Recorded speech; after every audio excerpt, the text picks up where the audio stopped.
Bueno, Adrián Bongiovanni, que es ingeniero, expresidente de Pormac, con él vamos a conversar sobre la realidad de la carne porcina en la Argentina. ¿Cómo le va, amigo? Bien, ¿cómo está? Dígame, ¿el síndrome respiratorio causa muertes? Bueno, en primer lugar hay que decir algo que es esencial. El PIRS, sí, síndrome respiratorio reproductivo porcino, es una enfermedad gravísima para el ganado porcino, pero es absolutamente, el ser humano es absolutamente inmune. No le hace ningún daño. Lo que sí puede ser a veces vector, agente vector, es decir, portador. Usted está llevando una enfermedad que a usted no le hace nada, no le va a afectar en absolutamente nada su vida, pero sí, si usted toma contacto con una granja, transmite el PIRS. El cerdo es un animal sensible a esa enfermedad y es absolutamente devastadora en granjas. El PIRS, Argentina es uno de los pocos países del mundo que es libre de PIRS. Por eso las batallas que venimos teniendo nosotros en buscar que se tome conciencia a nivel social, a nivel gobierno. Hay parte del gobierno que es consciente y parte del gobierno que mira un poquitito más la parte económica y por ahí no le interesa tanto, el riesgo que significa para la Argentina una eventual entrada de PIRS. Pero en Estados Unidos genera gravísimos problemas. Usted tiene PIRS en un montón de países, y países que hacen las cosas bien. Usted tiene PIRS en Estados Unidos, tiene en Canadá, ha tenido en Chile, que en Chile se hacen las cosas bien. ¿Por qué ha tenido en Chile? ¿Lo combatieron? Tiene muchísimos países de Europa que tienen PIRS, y países de los cuales importamos carne, pero con un protocolo que fija la Agencia Internacional de Zootias, que es la zootia, quiere decir lo está vinculado a las enfermedades de los animales, que entonces al cumplir el protocolo fijado podemos tener una cierta garantía que no va a venir carne con PIRS. El tema es que Estados Unidos no ha demostrado de manera suficientemente clara, contundente y confiable que el eventual envío de sus carnes sigan ese protocolo. ¿Estamos? Y esto ha sido lo que alguna vez ha sufrido Chile. Chile ya lo ha sufrido esto. Entonces, lo que nosotros decimos, dentro de las pocas cosas que nos diferencian a nivel mundial y nos colocan en el top, es el estándar sanitario porcino. Defendámoslo. Si usted tiene una joya de su abuela, cuídela. No la salga a vender en la Plaza San Martín. Cuídela. ¿Y quién firmó el acuerdo en Argentina para importar la carne porcina? Este actual gobierno, un acuerdo de reciprocidad. Nosotros no vamos a ir exportando. ¿Con quién? ¿Recuerda de Estados Unidos quién era? Creo que estuvo vinculado el vicepresidente de Estados Unidos, que tiene algunos intereses también en el sector, pero el vicepresidente de Estados Unidos, como cualquier funcionario serio, profesional y responsable, tiene que buscar generar negocios para su país. Para su país, sí. Exportar. En este caso sea la coincidencia que él también esté vinculado al sector porcino. Pero aunque no lo fuera, su responsabilidad, que la hace de manera correcta, nos gustaría que muchos de las personas del cuerpo diplomático nuestro sean hombres de negocio, que salgan a hacer negocios y no se queden con las bambalinas y con las burbujitas del champán y los eventos sociales, sino que sean agentes de negocio de la Argentina, ¿no? Bueno, Sica y Duhovne ha dicho que el sector de ustedes es de fundamental importancia y ha crecido enormemente durante el año anterior. Bueno, Sica es una persona altamente consciente de lo que es el sector productivo argentino. Eso es para nosotros una gran satisfacción. Tener un ministro que es consciente. A veces el tema es los recursos que dispone para esa conciencia, transformarla en políticas que favorezcan o estimulen a la inversión en el sector. El sector ha venido creciendo, Alfredo, lo hemos hablado casi todas las veces que hemos venido aquí, hemos hablado de lo que ha crecido un 400% desde el año 2002. Y eso es a base de inversión. Y la inversión en la Argentina es, cuando hablamos de pymes, como es el caso nuestro, en un 80-90% son fondos propios. El sistema bancario argentino, usted lo sabe lo que es. Hoy ya estamos directamente con esta obscenidad de tasas, pues obsceno el nivel de tasas que tenemos. Racionalmente entiendo que hay un acuerdo con el Fondo Monetario Internacional, entiendo lo que es la liquidez, pero desde la pyme que soy, generador como una de de los miles de pymes que hay, de los cientos de miles de pymes que hay, nosotros generamos el 70% del trabajo que hay en la Argentina, como mínimo, yo diría el 85%, entre el 70 y el 85% del trabajo. Y hoy una pyme no puede acudir al sector financiero, al sector bancario o al sector financiero, de manera más amplia, porque directamente es firmar su propia acta de defunción. ¿Cuántos trabajadores directos tienen ustedes en la Argentina?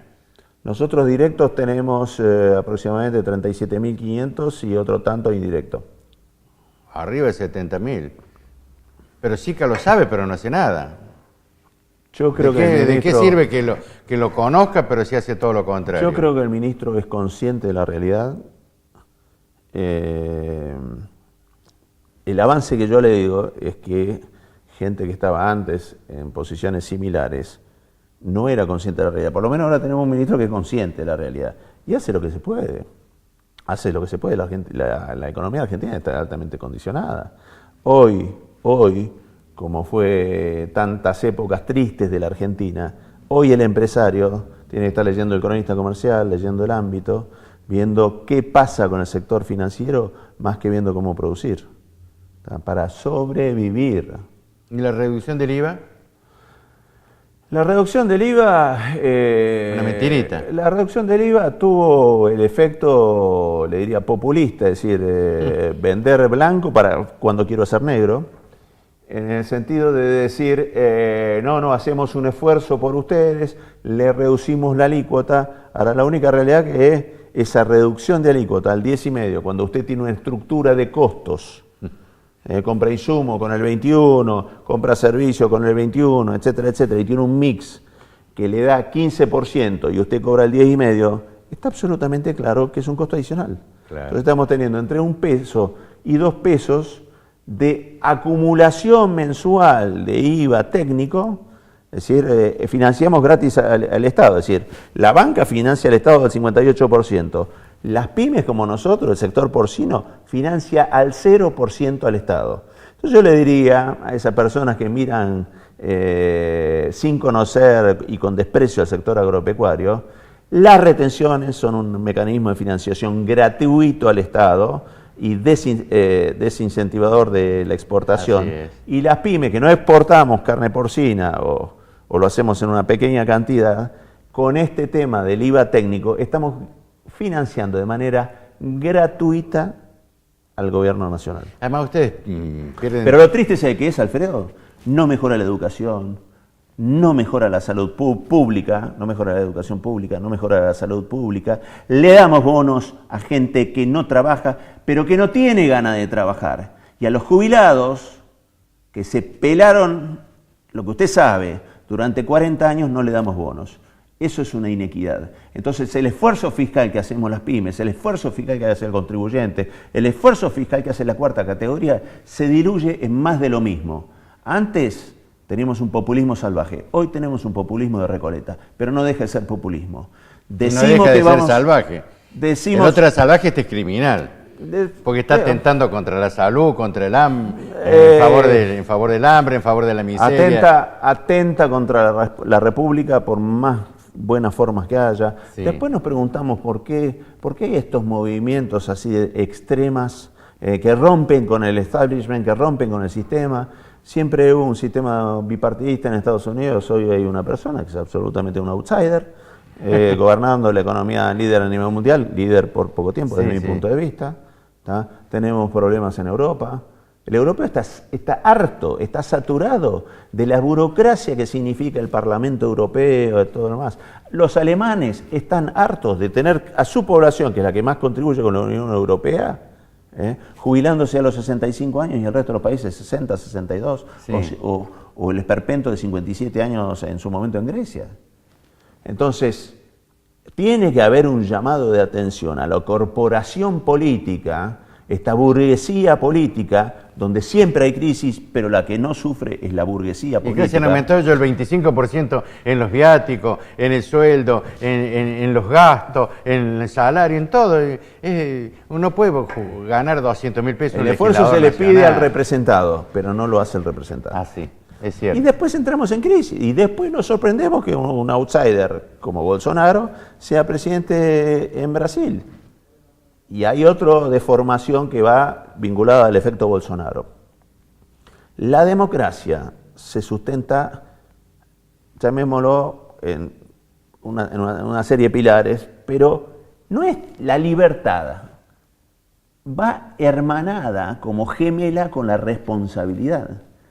Cuando usted tiene libertad, tiene que entender que también va de la mano otro concepto que es de la responsabilidad. Acá salimos de la dictadura y pensamos, es el viva la pepa, hago lo que quiero. Lo hace el ciudadano común, infringiendo todas las leyes habidas y por haber. Lo hace la justicia, impartiendo justicia con un ojo tapado y el otro no tanto, y con una mano a veces extendida de una manera incorrecta. ¿Tá? Y lo hace la corporación política. La corporación política se creen dioses, se creen infalibles. Uno habla con los funcionarios. Por eso le digo, sí que es una persona de diálogo, pero yo he hablado con otros funcionarios. Yo tenía la sensación de estar frente a una nueva verdad única. ¿Se acuerdan cuando se hablaba del pensamiento único, que el kirchnerismo, por todo su bagaje pseudo-intelectual, de este que vivía, el burgués este que vivía en Londres, que se falleció y todo lo demás, del pensamiento único, el concepto hegemónico y todo lo demás, este es lo mismo, pero edulcorado. Agravado. De todo vivíamos bien con el otro pensamiento hegemónico. Con esto vamos a la tumba, todos vamos a la tumba.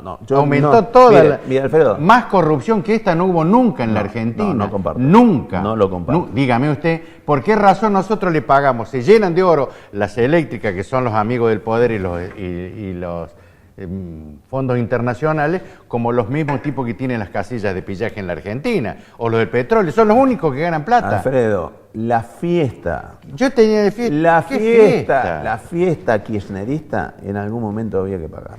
No es un verso, no se deje. Escúcheme una cosa, el verso mío que teníamos un 7% de déficit. ¿Cuánto se sustenta? ¿Cuánto tenemos ahora? Bueno, ahora tenemos lo mismo, por lo menos el primario no, pero con los ladrones no pedíamos plata, con los moralistas hemos pedido 300.000 millones de dólares. Debemos 300.000 millones de dólares, querido.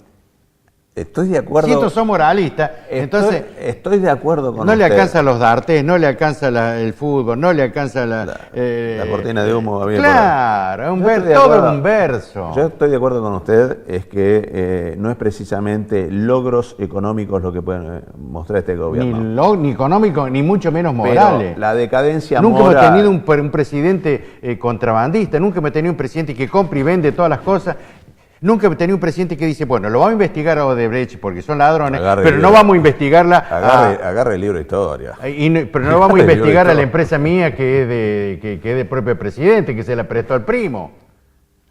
Nunca vimos el libro de esto. Historia. Hemos tenido presidente contrabandista, hemos tenido ministros contrabandistas en gobierno. Por supuesto, hemos tenido presidente borracho como Galtieri, delincuente como Martínez de O. Sí hemos tenido, sinvergüenza. El concepto es el populismo, que usted decía... Antes era un populismo berreta, llamémoslo, del bombo... No, para mí no existe el populismo, es una acusación, ¿sabe qué? Si usted le da un poco de buenas condiciones de trabajo y de vida a los sectores pobres, es populista. Así que no hay que ser... Entonces, para no ser populista tiene que ser sinvergüenza, que se cague de hambre la gente, eso no es ser populista. Alfredo, no estamos en 1950, estamos en el siglo XXI. Ojalá tuviéramos el 50. Estamos en el siglo... No estábamos en el Fondo Monetario con aquel presidente. Pero manéjese con realidades. Hoy estamos en el siglo XXI. Sí. En el siglo XXI, usted no tiene que repartir miseria. Usted no tiene que repartir hambre o no tiene marginación. Usted lo que tiene que hacer es entender el siglo XXI y entender que acá se sale para adelante con educación. Sí. La educación... Exacto. La educación es lo que genera los círculos virtuosos. Por eso han cerrado las 15 escuelas de Buenos Aires en nocturna, han cerrado la escuela de formación docente. Por eso a los docentes todavía no le han aumentado el sueldo en la provincia de Buenos Aires. Déjeme terminar. Es clarito. Déjeme terminar. Por eso le digo que el modelo populista, que hoy... Esto no es populismo, este es moral. Déjeme terminar. No es modelo populista, es modelo inmoral. ¿Puedo hablar? Corrupto. Corruptivo. tenemos una cultura política populista, que es engañar al marginado, engañar al pobre diciéndole que son los redentores de esa pobreza y marginación.